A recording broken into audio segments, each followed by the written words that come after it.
seja ela física, moral ou psicológica. A violência contra a mulher, muito conhecida também como a violência doméstica, ela está enraizada no cotidiano do brasileiro. São muitos os casos e isso impressiona, choca e necessita mudança. Na semana dedicada à mulher, não vamos falar de flores, de chocolate, vamos trazer em pauta da nossa conversa algo que seja necessário. A misoginia estrutural está aí e precisamos falar sobre isso. Venha comigo em mais uma boa conversa.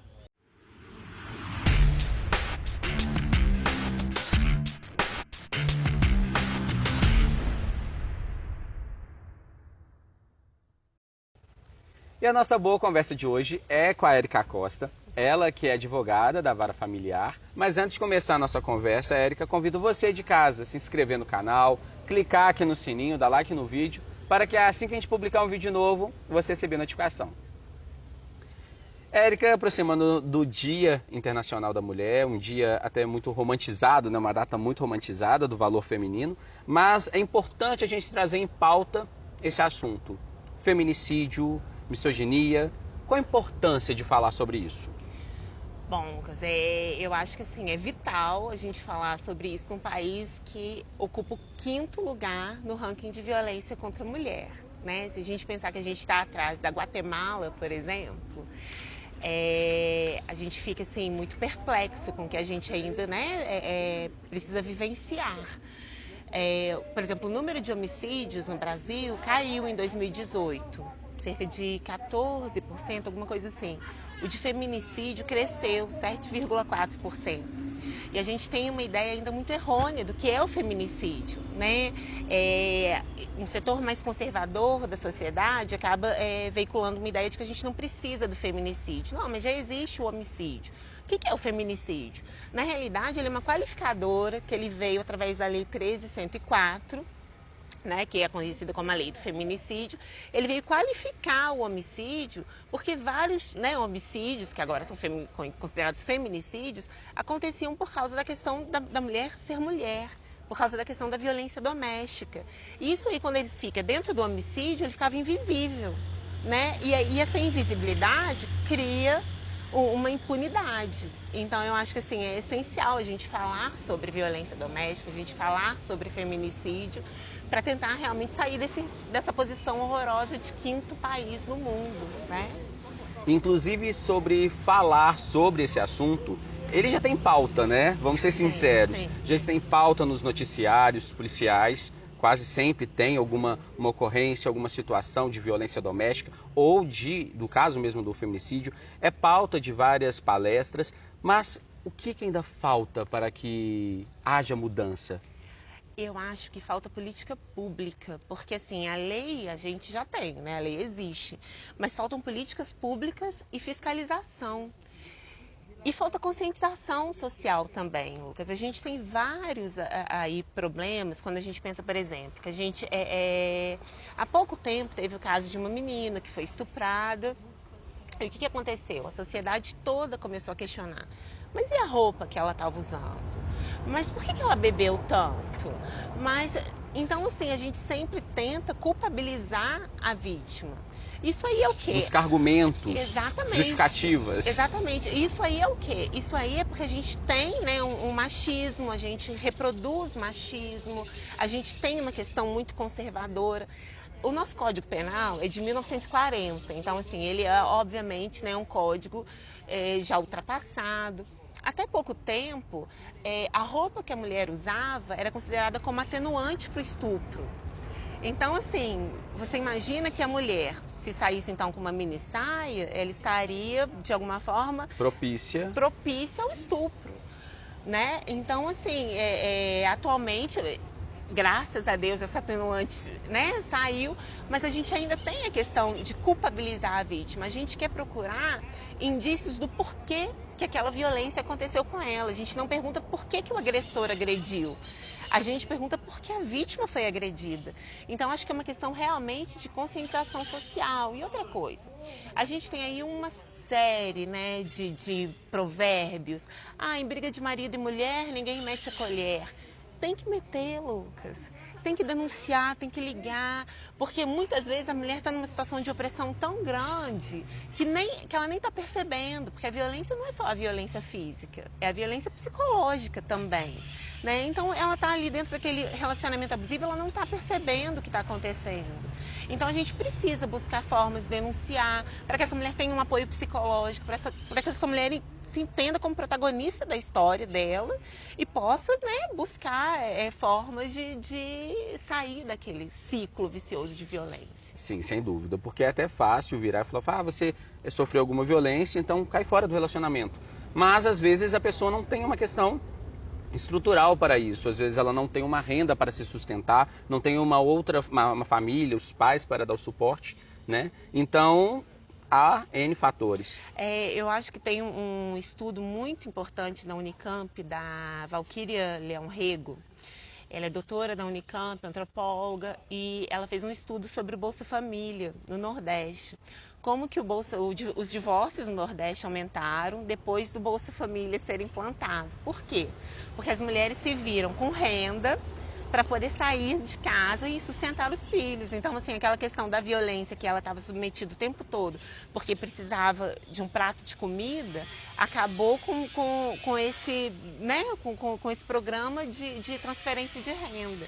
Então, a gente vê como que não é fácil. Eu sofri violência doméstica, fui fazer direito por causa de todas essas questões, assim, pessoais que eu tive. Meu ex-marido chegou a sequestrar meu filho e me bateu. E ali, quando ele me bateu, eu tive certeza que eu não queria mais aquilo. Mas eu tinha toda uma estrutura. Eu tinha, né, eu já estava formada, eu sabia que eu ia conseguir trabalhar. Então, assim, aí voltei para o Brasil, porque eu morava fora do Brasil, e voltei para o Brasil para, né, ficar junto do meu filho, para sair daquele clima, né, que eu tinha lá com ele o tempo todo. E fui fazer direito para realmente me proteger e tentar proteger outras mulheres. Porque eu acho que assim, a gente ainda tem. Não é uma questão só do Brasil, não, viu, Lucas? Eu acho que a questão, né, da misoginia, do machismo, ainda é uma questão mundial. Mas aqui no Brasil ela está legitimando violência e isso é muito perigoso. E Eric, você falou agora há pouco de frases que trazem um impacto diante da situação e acaba prejudicando muito a questão de denúncias, como em casamento de marido e mulher, ninguém mete a colher, até mesmo dentro da igreja, no contexto religioso, do quem Deus uniu, o homem não separa. Tantos casamentos aí que a mulher sofre a violência doméstica, mas prefere se omitir ou tentar resgatar o matrimônio com esse pensamento religioso. Como que a sociedade tem que enfrentar isso? Porque é uma situação complicada, tá enraizada na nossa sociedade essas frases, tá enraizada a questão da participação das pessoas nessa situação e quem dá o apoio para a mulher? Então, a gente tem, né, assim, algumas instituições que tentam fazer isso. A gente tem, por exemplo, a Casa da Mulher, que ela tenta dar um apoio psicológico para, né, mulheres nesse tipo de situação. Mas é o que eu falei anteriormente, eu acho que é uma questão de políticas públicas, justamente para a gente ter esse tipo de, olha, delegacia da mulher, né, onde a mulher vai ser bem tratada, porque a mulher, imagina, a gente tem na criminologia, Lucas, uma questão de culpabilizar a vítima. Então, a vítima sofreria a primeira violência, que é a violência de fato, né? A segunda violência, quando ela chega numa instituição, numa delegacia e começam a questionar. E a terceira violência, que é a violência da sociedade. E a gente vê isso em vários casos, né?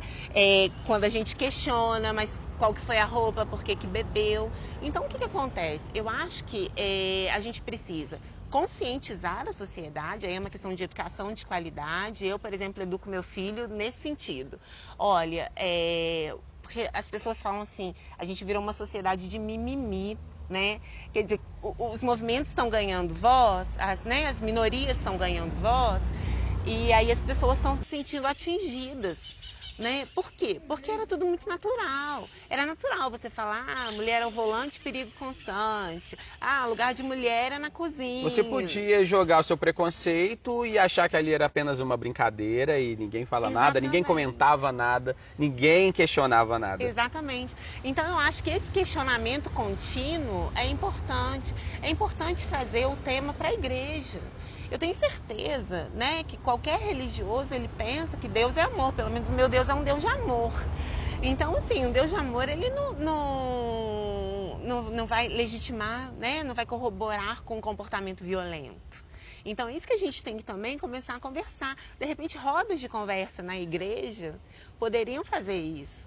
Né? Sim. Inclusive a campanha da fraternidade desse ano, ela vem trazer isso também da questão da importância do diálogo, do amor ao próximo. O tema está perfeito, né? A trabalhar sobre isso, dessa importância em visão de igreja e sociedade. É uma campanha ecumênica que não fica apenas na igreja católica, mas também une com outras igrejas. E é necessário esse diálogo. Sim, eu acho que é necessário inclusive o diálogo entre casal, terapia de casal, promover realmente essa conscientização. Se a gente começa, né, a mostrar para o nosso filho, porque a gente tem um comportamento machista, Lucas, é um comportamento enraizado, né, ele é estrutural. Então, se é estrutural, ele está no que a gente fala no dia a dia, nas nossas palavras. E aí, se a gente começa a educar as crianças, olha, né, vocês são iguais. Vocês têm que ter direitos iguais. O menino não vai sair assoviando para a menina no meio da rua, porque isso não é bonitinho. Sabe, criança não namora. Então são questões que, ai, sociedade chata. Mas é o chato que vai fazer a gente evoluir, né? É a chatice que vai fazer a gente evoluir enquanto ser humano, enquanto sociedade. Eu acho que está faltando muita conscientização. Eu sou muito a favor de política pública, de Casa da Mulher, de vamos fazer, sabe? Olha, a delegacia da mulher não pode ser só a delegada, né? Que obviamente ela tem todo um arcabouço jurídico para cuidar, né? Da questão em si do crime. Mas essa mulher precisa de uma rede de apoio. A mulher que sofreu violência, ela precisa de uma rede de apoio. Ela precisa de um psicólogo, ela precisa saber que ela vai ser bem aceita. Tem gente que pensa assim, a minha mãe, eu me lembro que quando eu falei que eu ia me divorciar, minha mãe falou assim, meu Deus, mas você vai se divorciar. E para ela foi um impacto muito grande. Divorciar de um homem que atentou contigo. Exatamente. Então, eu fico pensando assim, né? E aí, depois, obviamente, teve toda uma estrutura.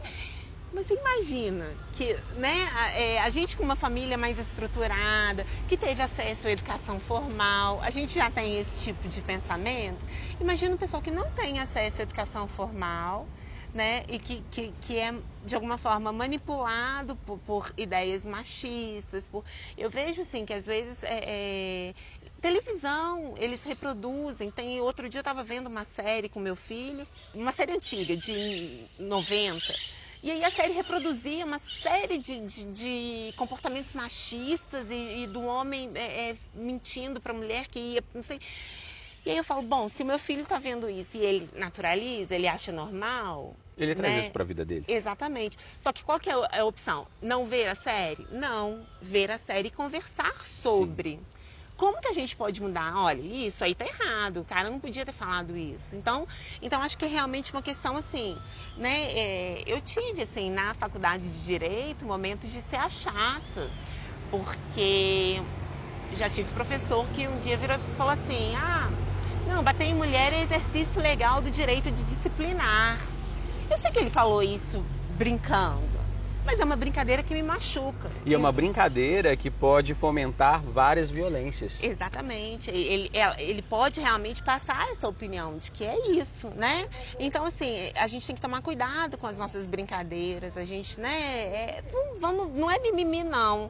É conscientização mesmo. Eu acho que é o que a gente precisa. É necessário. E a gente fala sobre a questão da violência e logo a gente reprojeta ser uma violência física, uma agressão, até mesmo feminicídio, questão de um assassinato. Mas a violência contra a mulher, ela tem outras ramificações, né? Tem a moral, a psíquica. Então eu queria que você falasse um pouco pra gente sobre essa diferenciação e como a mulher mesmo perceber que ela está num relacionamento tóxico, que ali algo complicado. E eu acho que isso é muito difícil. Até você perceber que você está num relacionamento abusivo é muito difícil. A violência física é óbvia, né? Mas ainda assim, às vezes ela é óbvia para a mulher e a mulher se questiona se ela não mereceu aquilo. Porque muitos homens usam de técnicas para que a mulher não apresente hematoma, né? Para que eu estava lendo outro dia um caso de uma mulher que a pessoa, né, o homem apagava cigarro na cabeça dela, porque na cabeça ninguém ia notar aquela violência. Então, assim, a violência física, a violência psicológica é justamente essa questão, Lucas, de desmerecer a mulher, de fazer a própria mulher questionar se ela não... Muitas vezes a gente tem assim, mas a minha ex é louca. E aí eu sempre brinco, se a pessoa tá falando que a sua ex é louca, cuidado, né? Se a pessoa com quem você está se relacionando agora tá falando, porque você pode ser a próxima ex louca. Porque o que é essa loucura?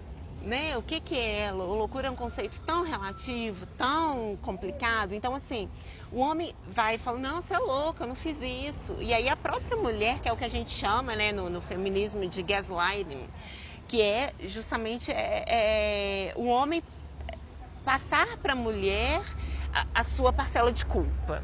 Ele é culpado, mas ele faz a mulher achar que é culpada. Então, assim, é uma violência, né, que às vezes você não se dá conta de que você está sofrendo. Porque você vai se questionar, mas isso que eu falei tá certo? Mas será que ele não fez isso porque eu mereci? Ou porque eu sou merecedora desse tipo de comportamento? Né? Existe a questão da manipulação financeira, Lucas. Muitas mulheres, né, quando têm filho, e aí é uma questão de política pública, né, elas viram donas de casa, elas não podem mais trabalhar, seguir carreira, e aí ficam completamente dependentes financeiramente. E aí dependem não só do seu sustento, mas do sustento do filho também. Então, isso aí gera uma submissão muito grande. O que a gente podia fazer para mudar isso? Vamos fazer mais creche, entendeu? Creche de qualidade, para que essas mulheres possam realmente deixar os filhos e trabalhar. Eu acho que assim, tudo é uma escolha. Se você escolheu ser mãe, ficar em casa, ótimo. Mas tem que ser uma escolha bem pensada, não tem que ser a sua única alternativa. E infelizmente no Brasil, justamente pela falta, né, de creches, de rede de apoio, Falta de a gente estrutura. não tem estrutura, não tem estrutura. Então assim, a mulher acaba... E outra coisa, né, uma creche, às vezes a mulher vai pagar na creche o que ela recebe de salário. Aí o marido vai virar e falar assim, não, mas olha só, financeiramente não vale a pena você trabalhar, porque a gente vai gastar o seu salário na creche.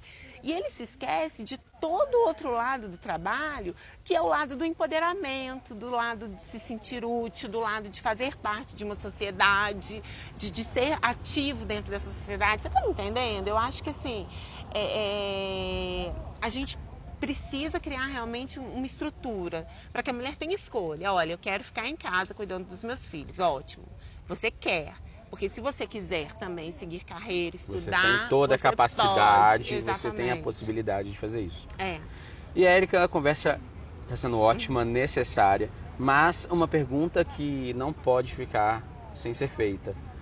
Como fazer para denunciar caso você presencie ou tenha acompanhado algum caso de violência? A gente Né? tem um Disque Denúncia, tá? 180. Tem uma lista na internet para mulheres que estão fora do país, também tem esse apoio aqui no Brasil, né?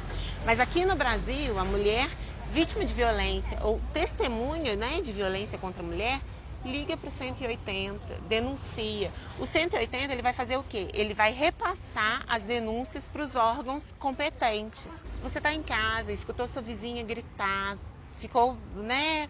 Você pode ligar, obviamente, para o 190 para buscar, né, uma ajuda na hora para a mulher ser direcionada para a delegacia da mulher, ou você pode ligar ao 180, fazer a denúncia. Porque assim, essa frase, em briga de marido e mulher, ninguém mete a colher, precisa ser extirpada da nossa sociedade. Ela precisa acabar. Tem que meter a colher sim, porque nenhuma violência é aceitável, nenhuma. E mesmo que seja caso de suposição, você não precisa ver ali a agressão. Você, no contexto, você acaba às vezes associando. Então, faça a denúncia, deixa que eles apurem e avaliem, né, a situação. Você pode fazer uma denúncia anônima, né? Às vezes a pessoa tem um pouco de medo, ai, mas essa pessoa é perigosa, e aí faça uma denúncia anônima, mas não fique calado, porque eu acho que é o silêncio que nos machuca e que nos coloca no ranking de 5º país mais violento contra a mulher. Eu acho que isso a gente não pode esquecer, né? O Brasil aí, a gente é a 12ª economia mundial, já chegou a ser a 6ª economia mundial. Então, assim, é um país, né, que tem possibilidade de crescimento, tem potencial de crescimento, mas não adianta nada a gente ter uma economia ótima se o nosso IDH está lá embaixo. E a violência conta, né, para a questão do IDH. E mostra também a qualificação dos brasileiros. A questão de direitos humanos, né? A gente precisa realmente começar a se enxergar mais com empatia. Eu acho que falta um pouco de empatia. A gente pensa assim, ah não, mas esse problema é dela, né? Não, é um problema nosso, porque é um problema estrutural, porque é um problema que de repente depois a minha filha vai sofrer. E eu quero muito, né, que alguém tenha essa empatia e denuncie e ajude. Eu acho que é uma questão realmente de ajuda mútua social. E falando da denúncia, tem a medida protetiva, né? Que tecnicamente segura a mulher uma certa distância do agressor. Exatamente. E isso é muito legal, Lucas, porque antigamente, para se conseguir uma medida protetiva, a mulher tinha que passar por todo o processo, né? Por uma ação penal. Atualmente não, a mulher chega na delegacia e o delegado já pode aplicar a medida protetiva. E já dá início desde o momento ali do ato. Exatamente. Então, assim, sem dúvida, isso aí gera muito mais confiança até no momento de chegar numa delegacia. Porque muitas mulheres pensam, né, na questão de, eu vou chegar na delegacia, o que o delegado vai falar, o que o delegado vai pensar. A gente já tem uma delegacia da mulher, então ela vai ser acolhida, né, com mais entendimento, mais empatia. E o delegado ali, na delegacia da mulher, a delegada já pode aplicar as medidas protetivas cabíveis, né? Para dar um distanciamento, porque o distanciamento é importante para a questão, né, tanto da violência física quanto da violência psicológica, né? Então, assim, eu acredito que foi um avanço essa questão da mulher já poder, né, sair da delegacia com uma medida protetiva. Sem dúvida. Érica, muito obrigado por essa conversa. Eu tenho certeza que foi produtiva para muitas pessoas, inclusive para mim. E é aquele negócio, né? Dia da Mulher, não vamos ficar presos apenas a flores, a homenagens, a chocolate, porque isso é muito mais comercial do que necessário, do que da questão mesmo de trazer pautas como essa para a nossa roda de conversa. Eu acho que vamos propiciar direitos iguais, vamos falar sim sobre direitos iguais, vamos entender que feminismo não tem nada a ver com superioridade feminina. Feminismo tem a ver com luta por direitos iguais, tem a ver com homem e mulher serem tratados como semelhantes, que são, dentro das suas diferenças, né, Lucas? Assim, graças a Deus que a gente tem tantas diferenças. Sem dúvida. Érica, muito obrigado novamente e agradeço você de casa por acompanhar mais uma boa conversa. Semana que vem temos mais um encontro, viu? Um grande abraço.